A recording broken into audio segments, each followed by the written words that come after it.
Ladies and gentlemen, faculty and staff, students, please rise for the procession of the class of 2019.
Please remain standing for our school song.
Please be seated. I, along with the trustees of Kingswood, Oxford, welcome students, faculty, staff, family, and friends, and those of you watching from afar via the West Hartford Public Television live stream to Kingswood, Oxford's 107th commencement ceremony celebrating the great class of 2019.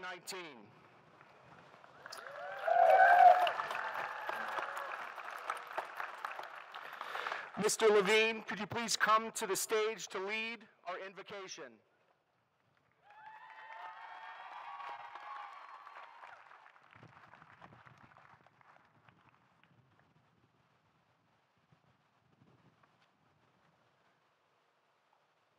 Good morning, and welcome to you all. And welcome to the millions of wyverns watching this globally. Millions. And to the class of 2019, an old saying, may you live in interesting times. You know what? I hate to tell you, you don't have a choice.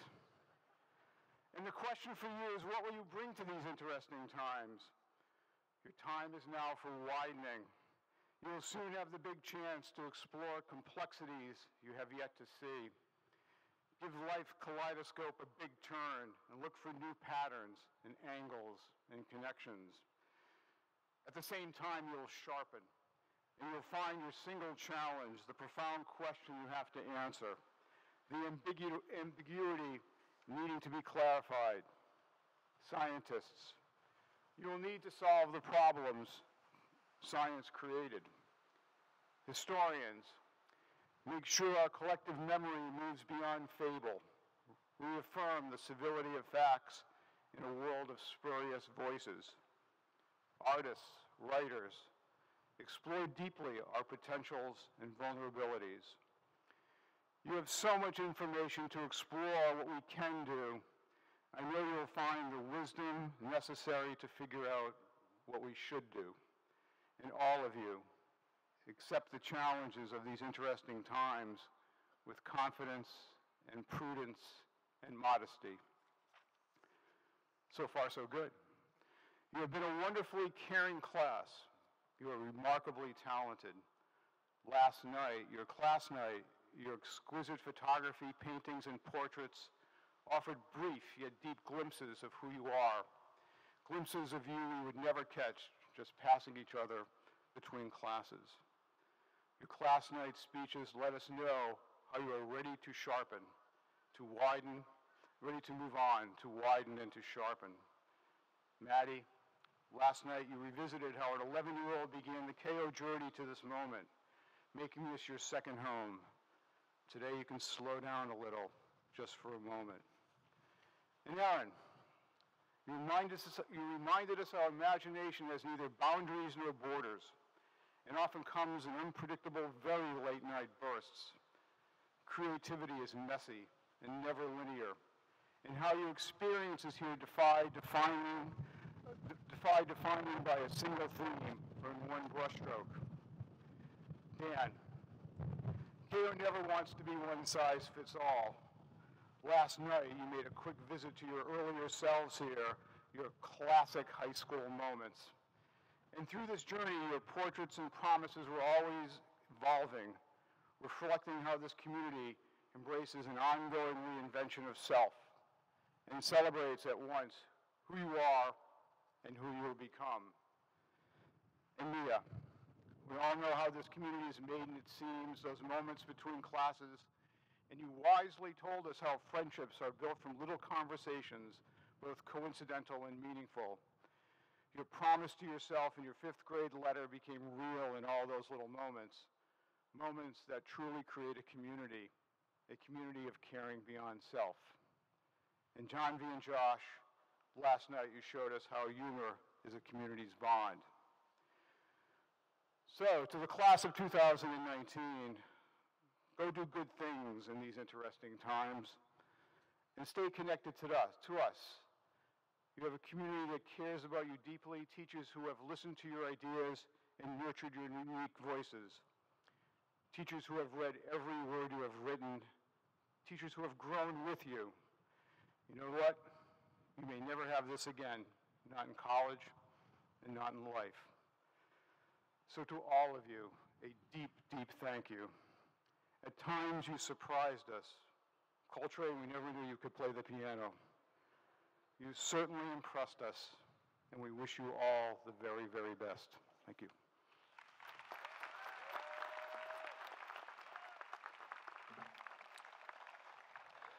And now I'd like to welcome a member of the class of 2019 to the stage who, among his many talents, is able to sound exactly like our Dean of Students, Will Gilliard.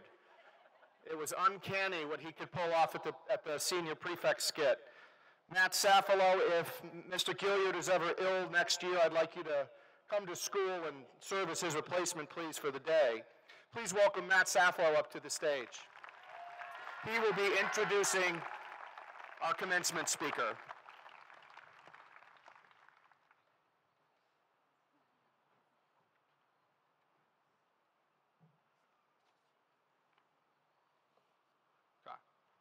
I'd like to begin with a story. It was about a week before my freshman year at KO was about to begin when I nervously walked into a tryout for a spot on a varsity sports team. As the trial process began, I began sweating, as most athletes would. The only difference between my tryout and a typical athletic tryout at KO was that I was in an air-conditioned classroom waiting to be interviewed for a spot on the varsity robotics team. The older students in the room continued to chat about new programming languages and robot parts, which I knew absolutely nothing about. Like many of the other nervous freshmen in the room, I was just doing robotics to get out of the grueling athletics requirement. A senior came into the classroom and announced that it was my turn to be interviewed by the 2 robotics coaches. Unsurprisingly, due to my lack of robotics-related skills and my timid freshman personality, I botched the interview and was placed onto the JV robotics team, which I had no idea even existed up until that point. This is where I would end up meeting Ms. DeSano for the very first time. Since that very first robotics practice with Ms. DeSano, I've gotten to know her extremely well. While many students may not know Ms. DeSano yet because she only teaches seniors, some may know her as the physics teacher whose classroom is perfectly decorated with her own fonts, pink colors, pictures of former students, and whiteboards galore. Many students also may not know that Ms. DeSano actually went to KO. She also received her bachelor's degree from Washington University in St. Louis, and although she's probably going to hate me for saying this, she attended Harvard for graduate school. After spending time with Ms. DeSano, you will quickly discover that she's one of the most dedicated, innovative, and caring teachers on campus. During my freshman year, when Ms. DeSano had just had her first child and had just become a brand new KO teacher, she spent all of her free time learning about building and programming robots. During my sophomore year, she spent the summer months completely transforming the JV robotics program into something much more fun and engaging. And then in my junior year, Ms. DeSano became the head coach of varsity robotics, where she would once again transform the entire program, creating a much more relaxed and effective space to work. And during the very end of my senior year, Ms. DeSanto announced that she would entirely rebuild the robotics program once again, leaving the organization that we had been associated with for years and creating an insanely detailed curriculum of her own from the ground up. Ms. DeSanto did all of this to benefit the students in robotics, who she cares so much about, and to make sure that they have a meaningful and enjoyable experience. In addition to all of the transformations that she's made to the physics and robotics programs at KO, she's also effectively transformed my entire life. I originally signed up for robotics due to pressure from my parents, and I honestly dreaded coming to JV Robotics to build and program robots every day. If it weren't for Ms. DeSanto, I would have quit robotics after freshman year. She was easily able to perceive that I wasn't happy with what I was doing in robotics, and she pushed me toward a different position, working on the team's marketing, community outreach, and engineering documentation notebook. It was in this position on the team, with Ms. DeSanto's help, that I discovered what I was truly passionate about. This past summer, Ms. DeSanto also helped me organize an electric car show, an event that I believe would benefit the robotics team's community outreach initiative. Organizing for the show was a monumental undertaking, and Ms. DeSanto took countless hours out of her summer to ensure that it all went smoothly. She met with me multiple times throughout the summer, sometimes even more than twice a week. And when I wasn't meeting with her about the car show, I was sending her countless late-night emails about it, never expecting a response until the next day, but almost always, sometimes even before closing my laptop, receiving one. While starting her teaching journey at KO at the same time many of us in the class of 2019 began our journeys in the upper school, Ms. DeSanto's caring nature has affected so many students in our class. If Ms. DeSanto had never become a KO teacher, there's no way that I would have been able to organize such a thing. There's no way that I would have discovered my true passions. And there's definitely no way that I would be the person who I turned out to be today. Please join me in welcoming this year's commencement speaker, Kathleen DeSanto, to the stage.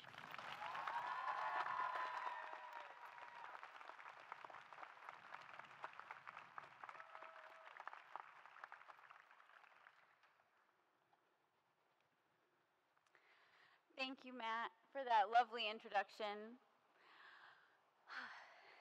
To the board, students, colleagues, friends, family, and the class of 2019, good morning.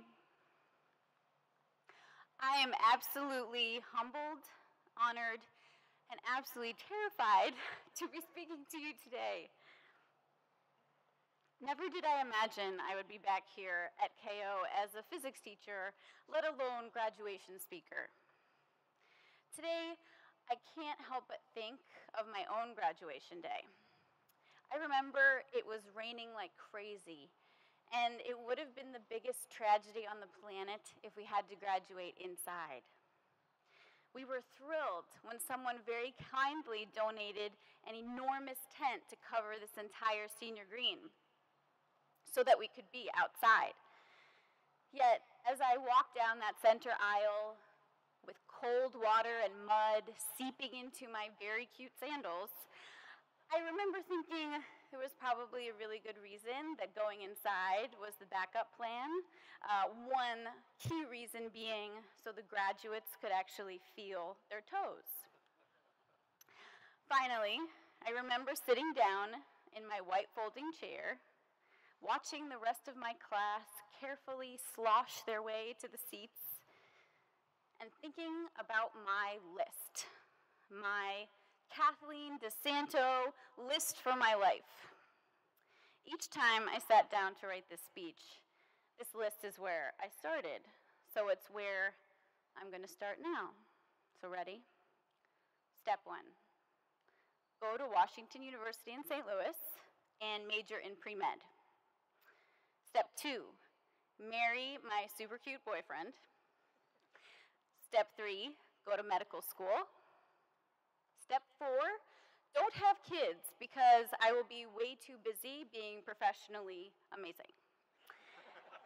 And step 5, become a forensic pathologist. So it's 5 steps. And just so we're all on the same page with that last one, a forensic pathologist is someone who figures out how dead people got that way. I loved that job because it sounded really cool and because you couldn't accidentally kill someone who was already dead, yielding a super low guilt factor. Oh yes, I had grand and very specific plans. But once I actually jumped in, aka heading to Missouri, which was far away, meeting my rather interesting roommate, and realizing everyone wanted to be a doctor and wouldn't stop talking about it, etc., the theoretical aspects of my plans hit me like a ton of bricks. I never anticipated that I wouldn't be feeling my plan, and I don't mean kinda not feeling it. My plan was awful. It was at this moment when I was lost and confused, without the guidance of my once beloved steps, that I began to realize that I, me, no one else, am responsible for defining, seeking, and modifying my core happiness. No one was going to come and fix it for me. Wow, did I wish someone would. I would have been thrilled to kick my roommate out, have my mom quit her job, kiss my little brothers goodbye, they didn't really need her anyway, and move in with me for the next 4 years. To top it all off, I realized that not only did I have to figure out what my version of happiness looked like, I actually had to make the moves, the decisions necessary to get there. My 18-year-old mind was blown.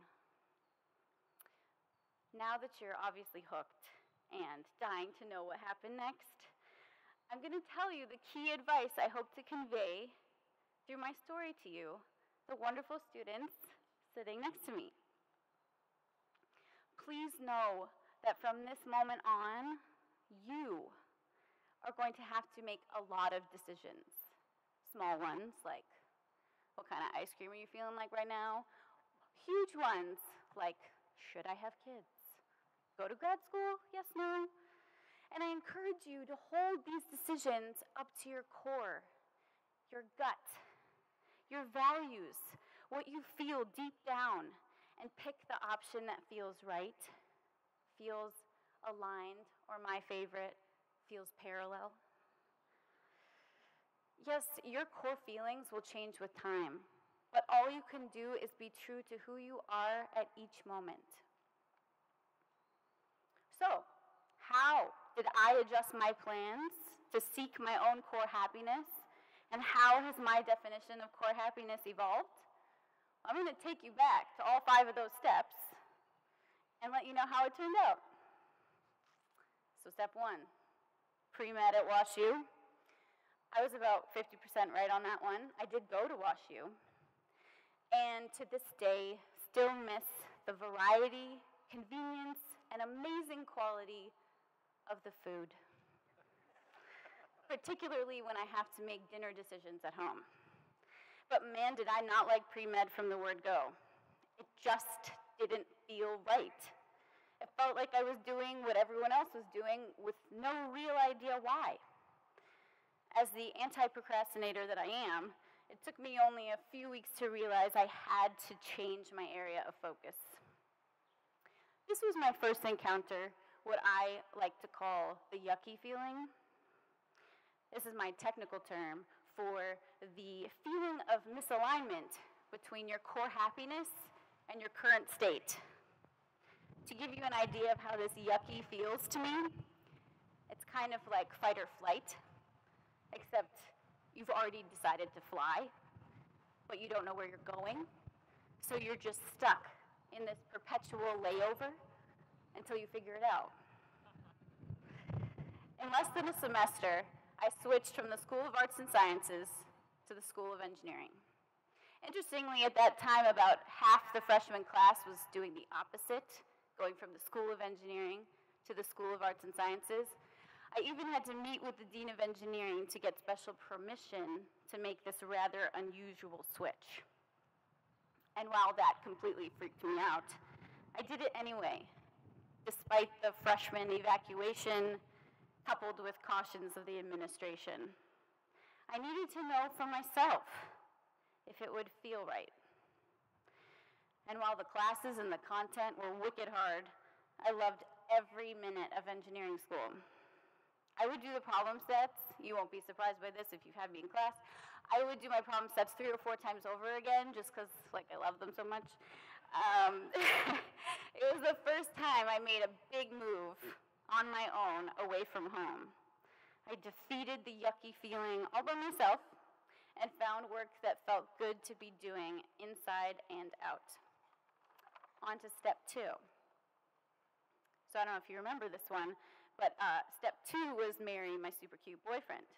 Hi, Mr. Broder. It's right there. As each year passed of undergrad, this element of the plan continued to feel perfect. Never once did the yucky descend. He would come visit a few times each year, helping me out from under my mountain of textbooks and showing me that going off campus or even just outside was something people did. We were married right after college. I realized while working on this particular part of the speech how hard it is to express things that matter most. Words truly do fall short at times, and talking about him is one of those times. Also, I'm a physics teacher. I write about why a ball rolls down a ramp. So I'm more than a little rusty on the expository front. I will leave step 2 by saying I'm grateful every day we met here as students 19 years ago. Core happiness, seal of approval achieved. Moving on to step 3. Go to medical school. Well, switching to engineering was kind of the nail in the coffin on that one. I did end up going to graduate school for my doctorate in solid mechanics. I thought my love, extreme love of problem sets and all things academic was pointing me in the PhD direction. I was wrong again. I still loved the learning, but the research part did not sit well, particularly when I was on a tour and I saw the makeshift beds next to the desks of the more senior grad students. The image just kept going over in my mind of them rolling from desk to bed to desk to bed. That had me retreating not to my desk, but to the door. Graduate school was one of the longest years of my life, filled with a lot of stress eating of pizza. I just pushed through it each day, promising myself the yucky would end. I would get myself out of there and find my happy again. I left grad school with my master's and entered the professional world to see where I fit. Since numbers make me happy, I think it's important to note that my original plan is about 50% accurate through step 3. Let's see how step 4 fares. Step 4, do not have kids because I'll be too busy being awesome professionally. Again, way off. I am the proud mom of 2 hilarious, bright, confident, talkative, Star Wars and unicorn-obsessed kids who bring more love and fun to my life than I could have ever imagined. My core happiness beams with absolute perfect alignment because of them.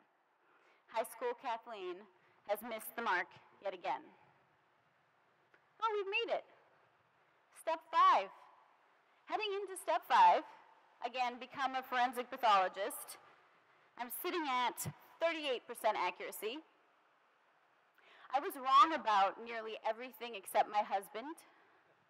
Clearly, my definition of core happiness shifted dramatically from the moment I was sitting here in these seats.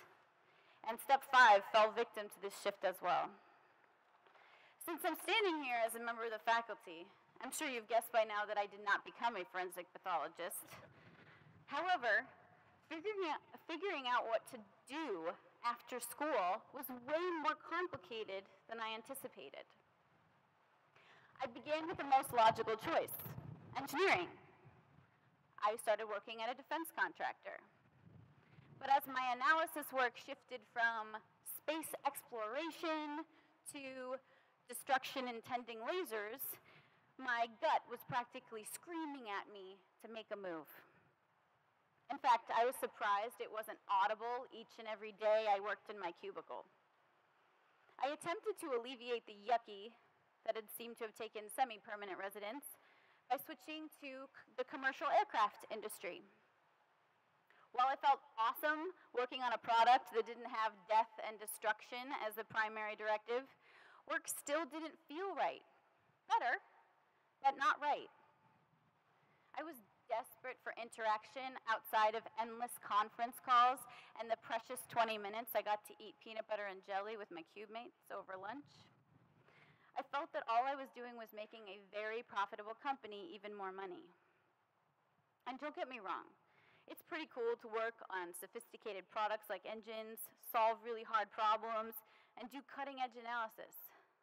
But for me, it wasn't enough.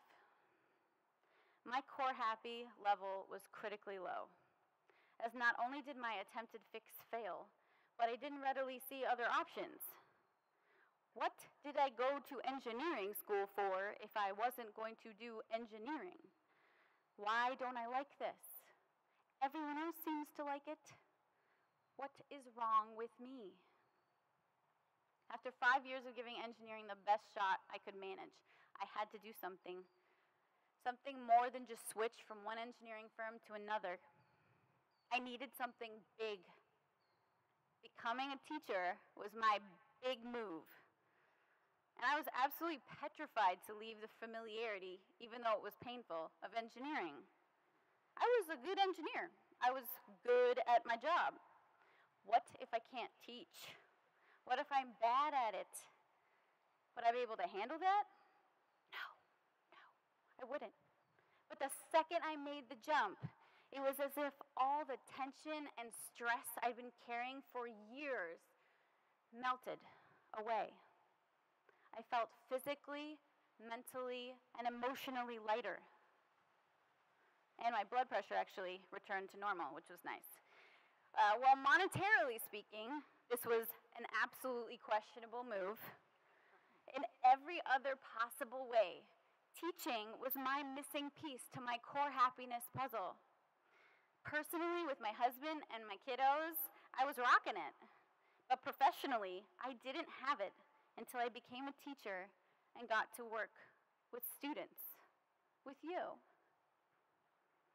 Each of you, whether I've had the pleasure to teach you or simply see you around campus, is why teaching is my happy.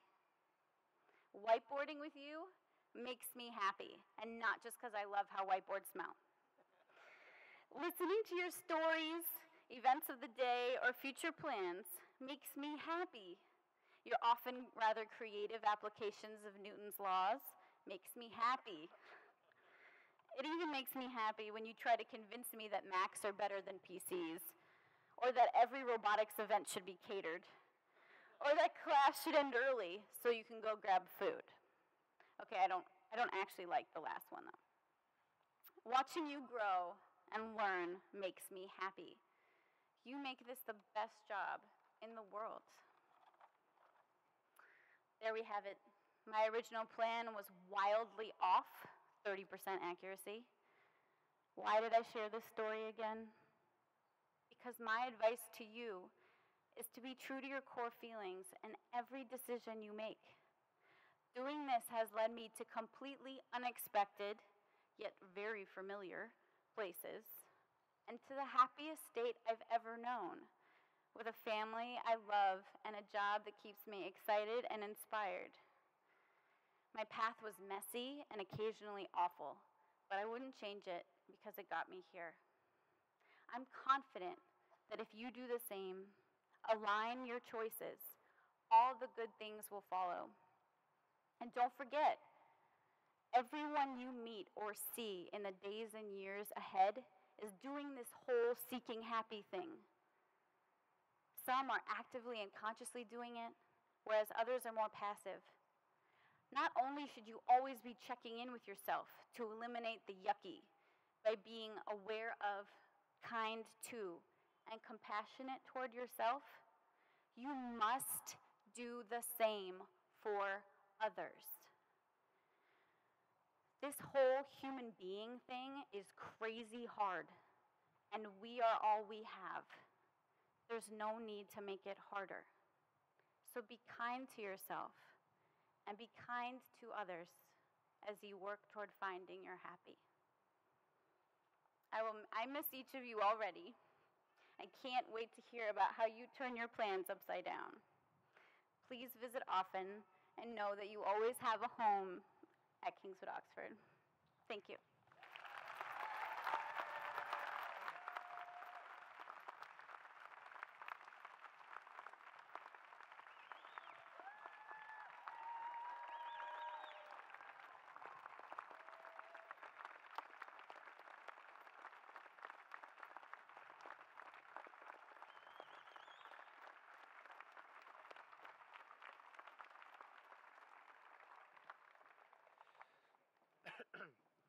Ms. DeSanto, I have to tell you that's one of the best commencement speeches I've heard, and I've heard a lot over the years.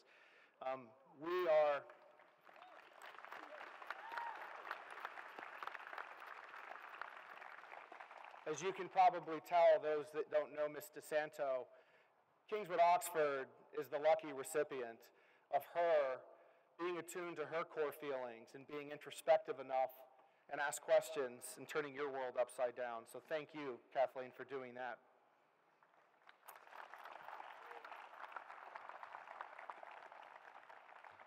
All right, now wipe the tears away, because right now is a wonderful moment in this ceremony. I'd like to invite Ms. McKee up to the stage they're already clapping, to assist in the presentation of diplomas.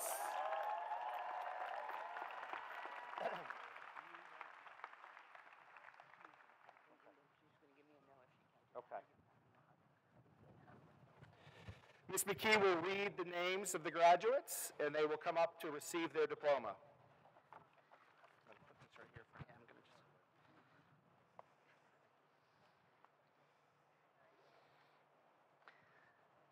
Ananya Reed Shah Aline.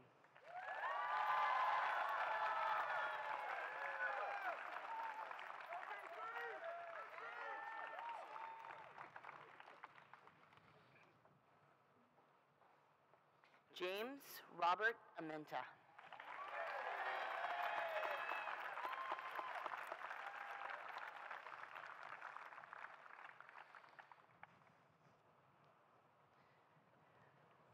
Michael Robert Aronson.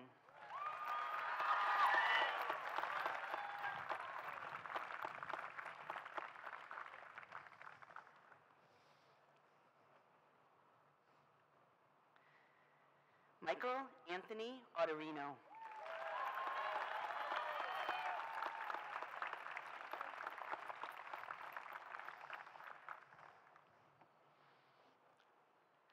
Molly Lee Barron.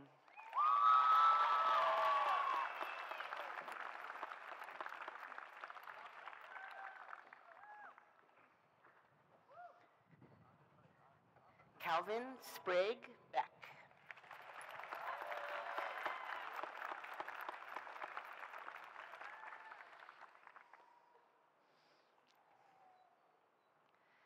Camilla Jude Berkemeyer.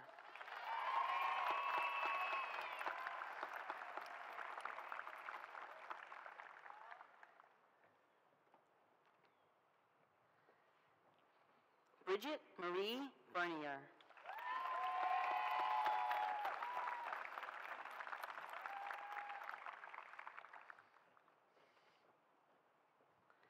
Thomas Gregory Betts.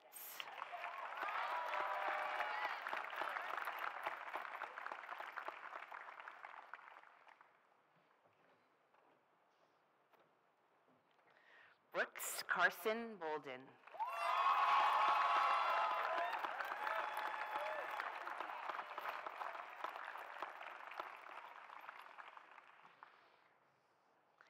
Kevin Palmer Oley.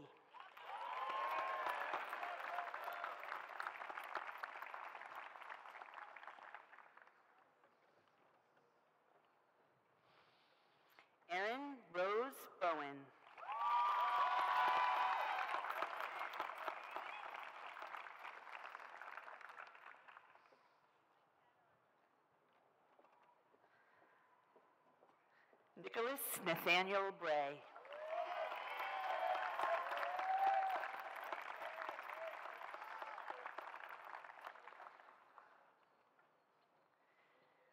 Catherine Fenton Bro.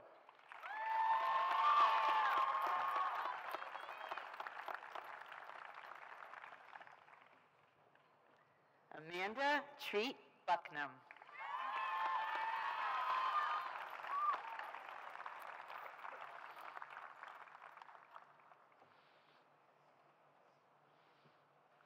Daniel Gavigan Carroll.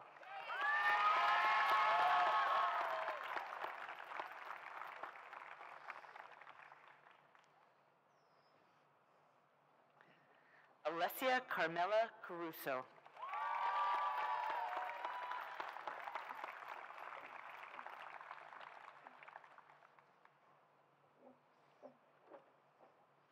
Jack Douglas Cavo.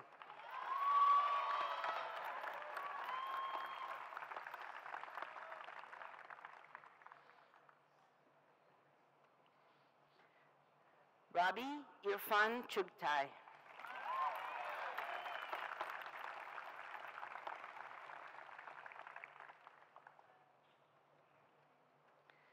Sean Matthew Clifford.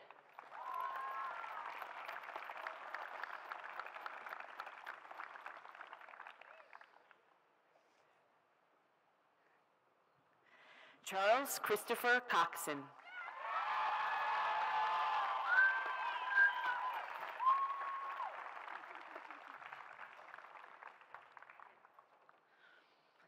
Olivia Eve Coxon.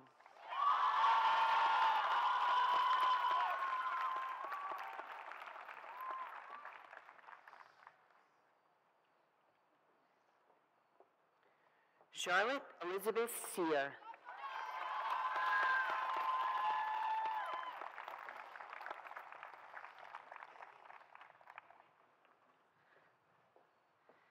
Desiree Lynn Davis.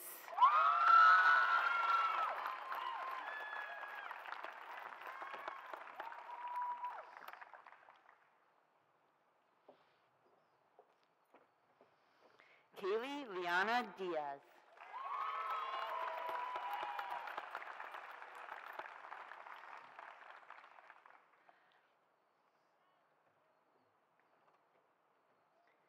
Jacqueline Pilar Dugan.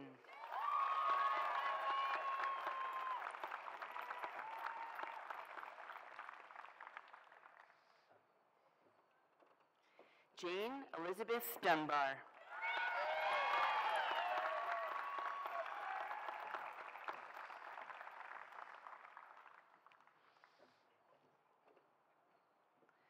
Jonathan Yuchen Fu.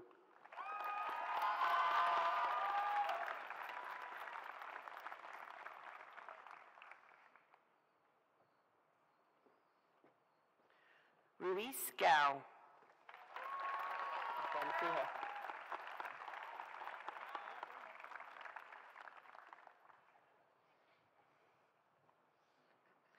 Catherine Michelson.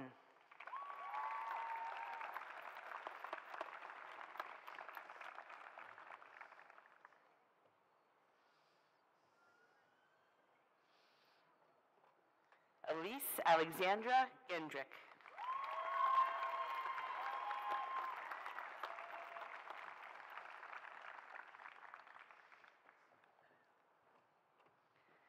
Nicole Lynn Jenga.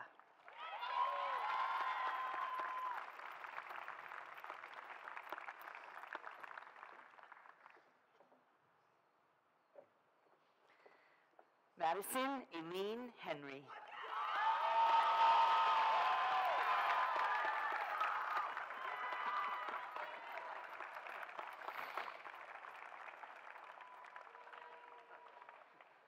Talitha X. Holcomb.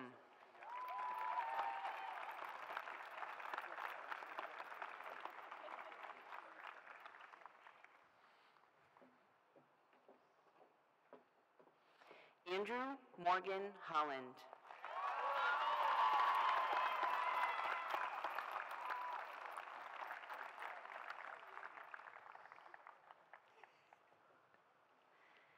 Stephen Christopher Howard, Jr.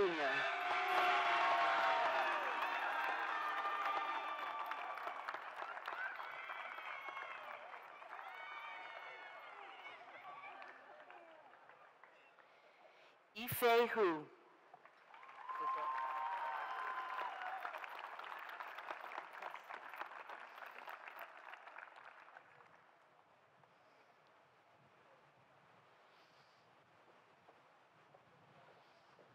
Harris Christian Jacobson.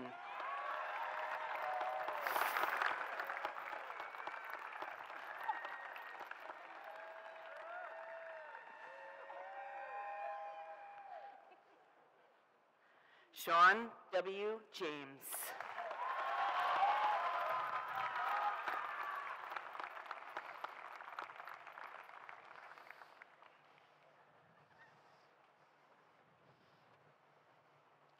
Sydney Kiara Jett.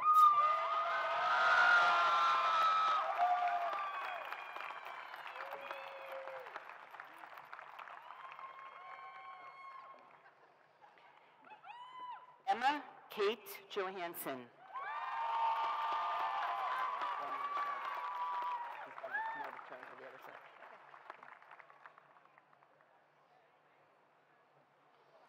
Jack Henry Johnson.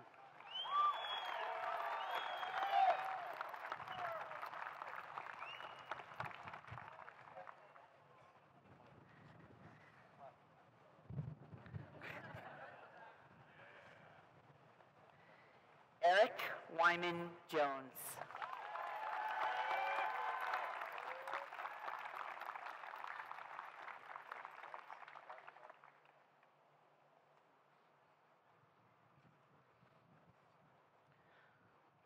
Coltrane Dejan Joseph.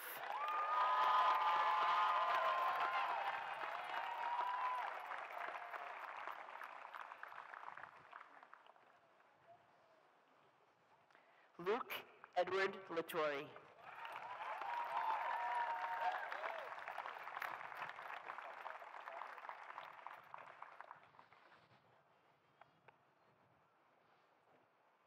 Tong Lei.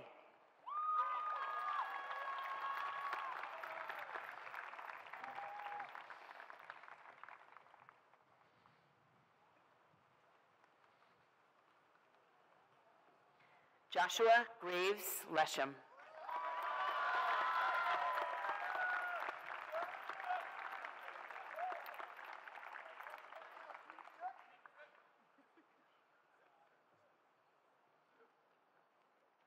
Hylan Liu.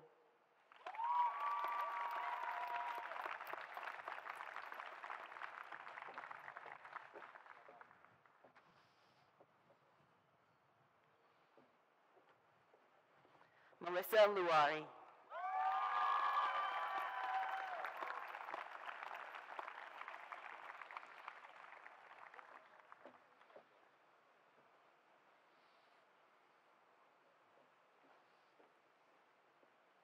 Samuel Finn Nazo.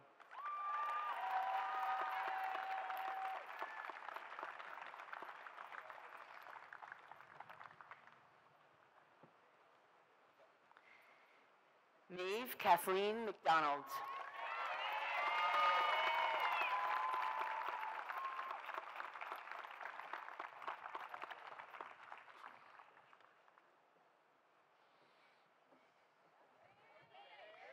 Allison Paige Meisels.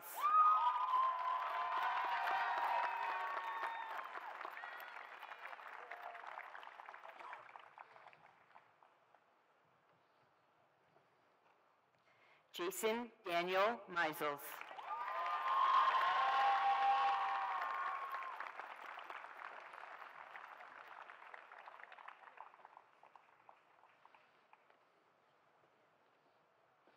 Ethan R. Minor.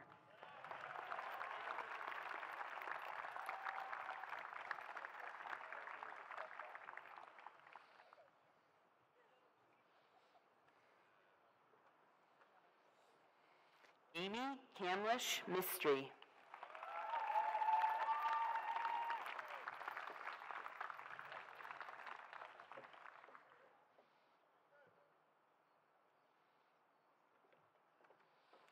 Evan Mitchell Moore.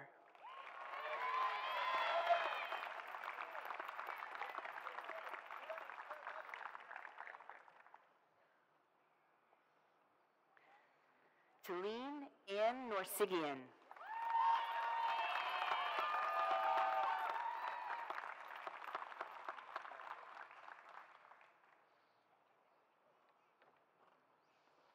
Connor Michael Patnod.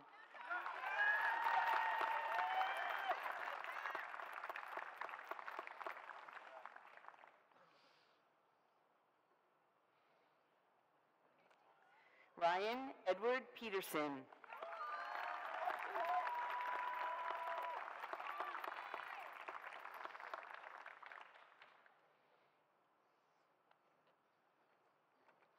Claudia Tate Helen Petrie.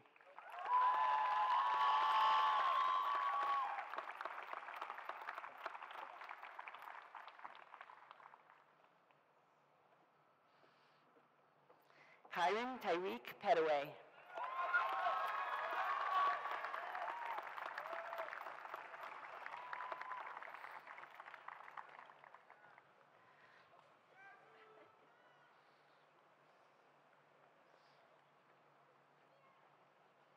Mackenzie Sarah Peel.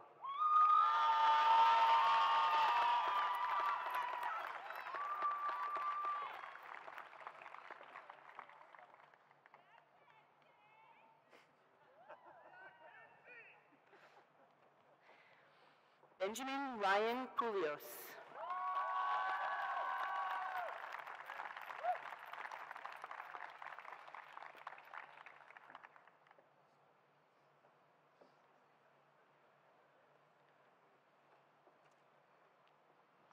Yasin Key.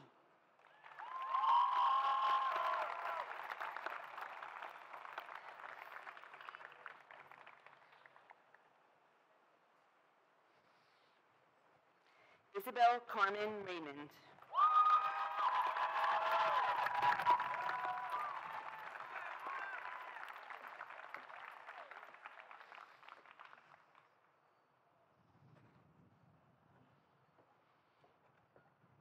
Luke Henry Reenan.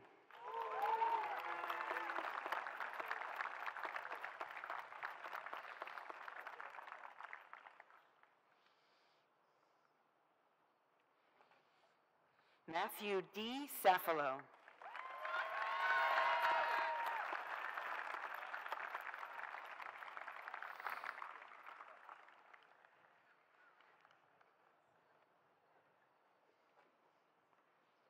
Ayla Jean Schumann.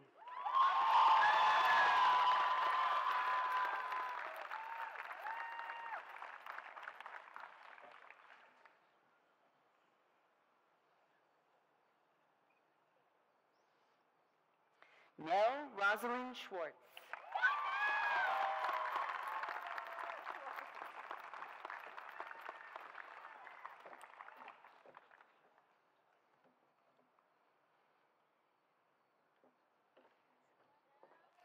Mia Sarah Seymour.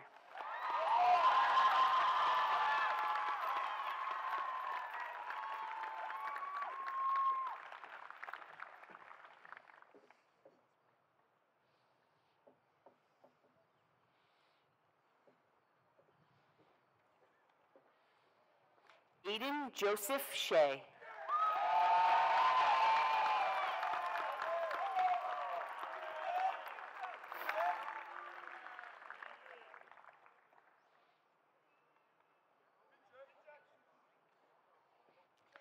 Janvi Sikand.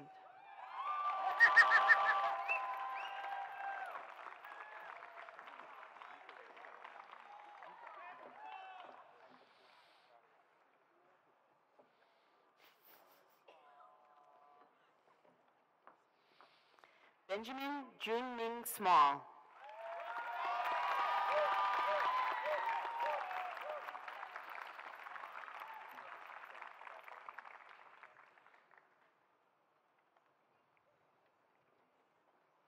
Adam Eric Sontag.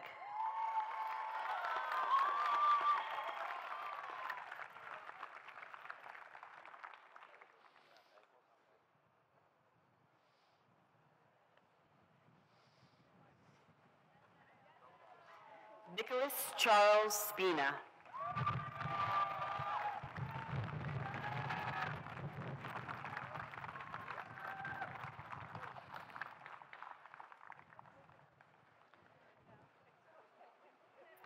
Avery Taylor Sutton.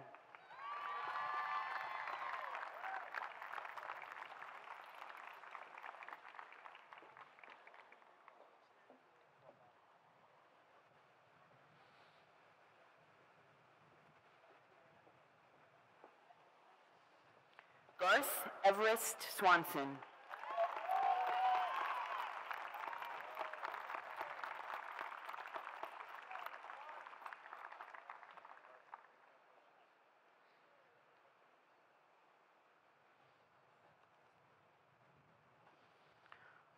Wan Shu Tsa.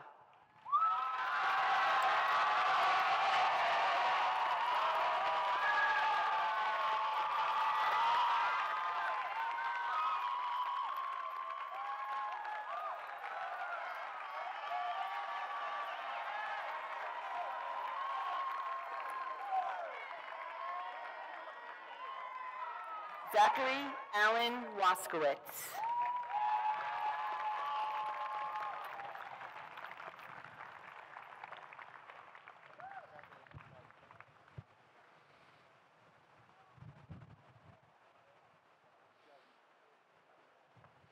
Ellis Reeves Winfrey.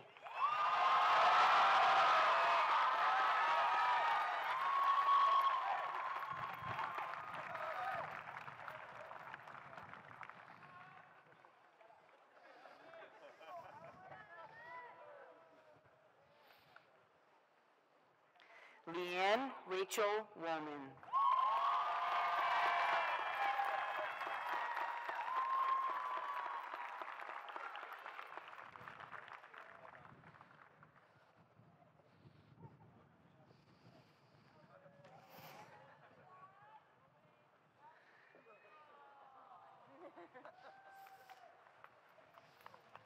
Chang Yuen.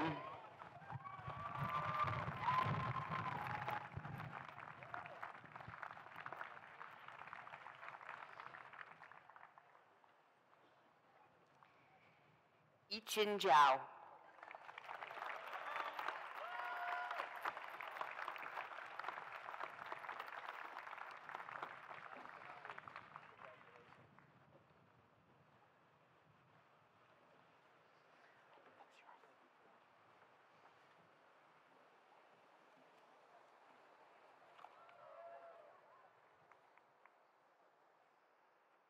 Ladies and gentlemen, please join me in congratulating the great class of 2019.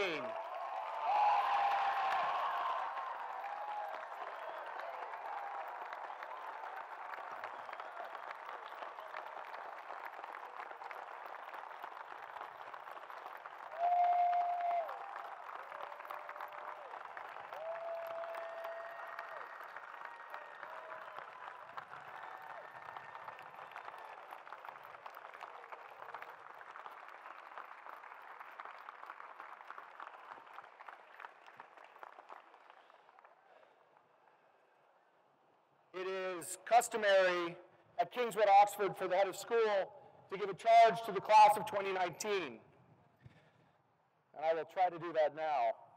You have worked so hard and it has paid off. You have risen to the various challenges that were presented to you, and you have taken risks, both intellectual and personal, some of which were worth it and made you better, others were not, and perhaps created a hole that you had to dig yourself out of. But you learned from these and you grew in both scholarship and character. You took advantage of opportunities to try something new and to grow as a person. Last night's incredible display of talent was evidence of this. And while not every member of the class can get up on the stage to perform, we know that each of you has commensurate talent and insights.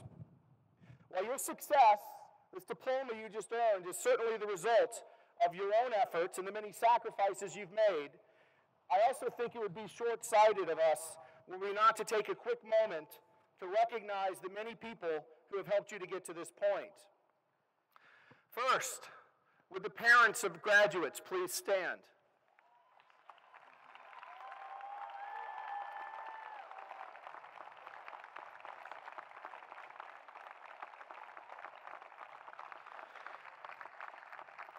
Parents, thank you for entrusting us in this awesome and noble task of educating your children.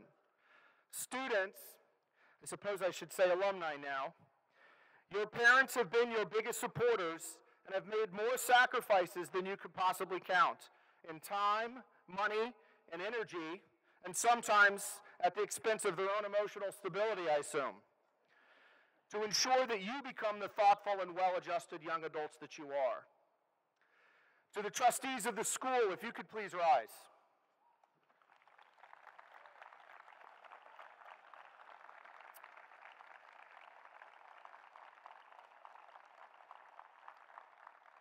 We owe a great debt of gratitude to the Board of Trustees of Kingswood Oxford School.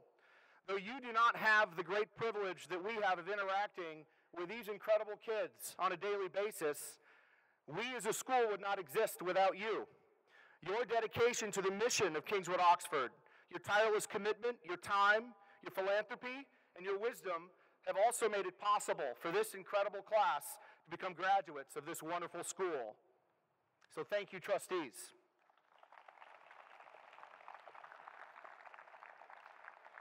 And last but certainly not least, faculty, please rise.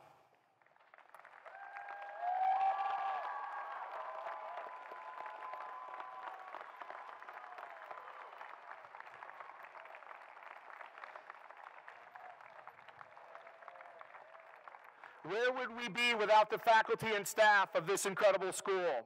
A group of talented and caring adults who brought you into their lives, shared their passions with you, challenged you, cared for you, laughed with you, at times cried with you, and helped you dig out of those holes that you sometimes dug for yourselves. Please join me in thanking this talented and committed faculty.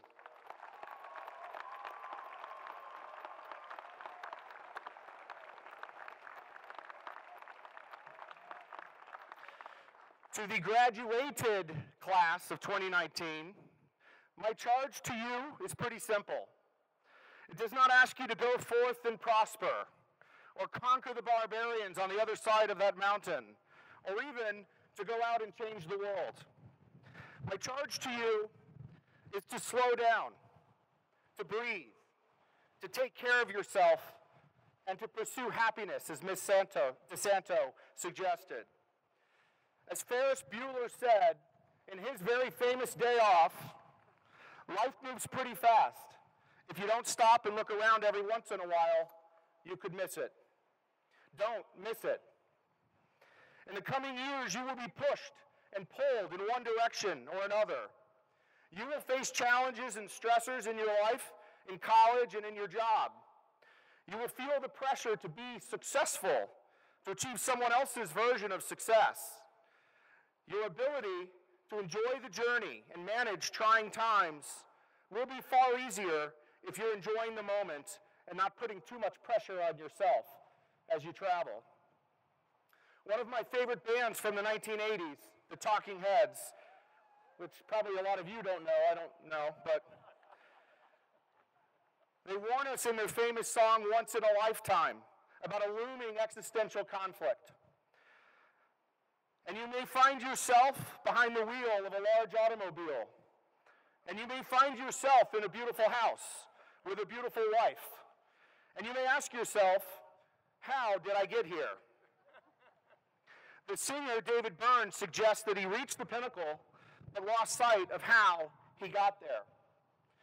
You have all been prepared to get there at Kingswood Oxford. I will not be surprised if some of you start your own businesses or perform on Broadway. It will not shock me to hear that one day one of you might argue a case before the Supreme Court, or deliver a speech before Congress, or even win a Nobel Prize. Others may not quite achieve those lofty heights, but you may still find yourself behind the wheel of a large automobile with a beautiful house and a beautiful spouse. But you may get there only to find that you are not happy, that you are not fulfilled. So please remember that real happiness comes from healthy relationships, meaningful work, and often in service to others. As you find your way in this world, don't lose sight of how you get there. Slow down, breathe, and make sure that your endeavors are grounded in the things that you genuinely care about. So go forth and take this next step in your journey, but choose wisely and do something that makes you look forward to waking up every morning. We look forward to hearing how happy you will be. Oh yeah, one last charge. Call your parents next year at least once per week.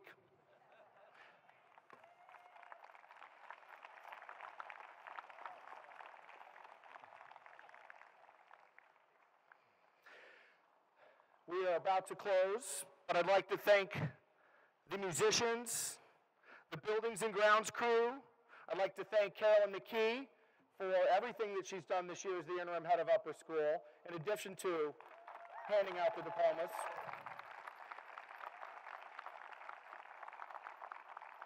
Our Dean of Students, Will Gilliard.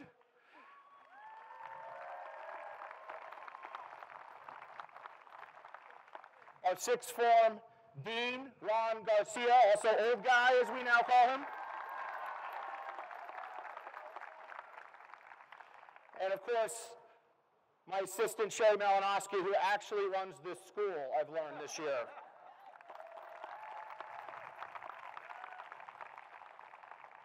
So I'd like to invite Mr. Keif to the stage for the farewell message.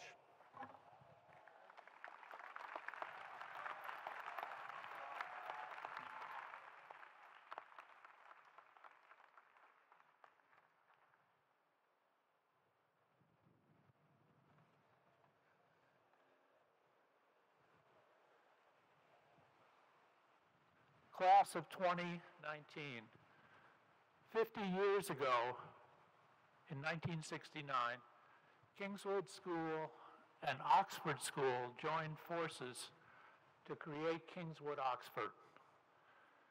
With this milestone in mind, I leave you with inspiration from two gifted and visionary leaders in our school's distinguished history. When Oxford's second headmistress, Ruth Guernsey, died in 1937 at the age of 45, a plaque was placed at Oxford School commemorating her spirit. It read, "She led us to high places." 10 years later, when Kingswood's founder, George Nicholson, died, a plaque honoring him was placed at the entrance to this campus, right over there, inscribed with his favorite quotation from Walt Whitman: "Thanks for beings, groups, love, deeds, words, and books." I hope that your Kingswood Oxford education will lead each of you to the high places inspired by Miss Guernsey, and that you will always cherish the many treasures of life that Mr. Nicholson so loved. Farewell and Godspeed.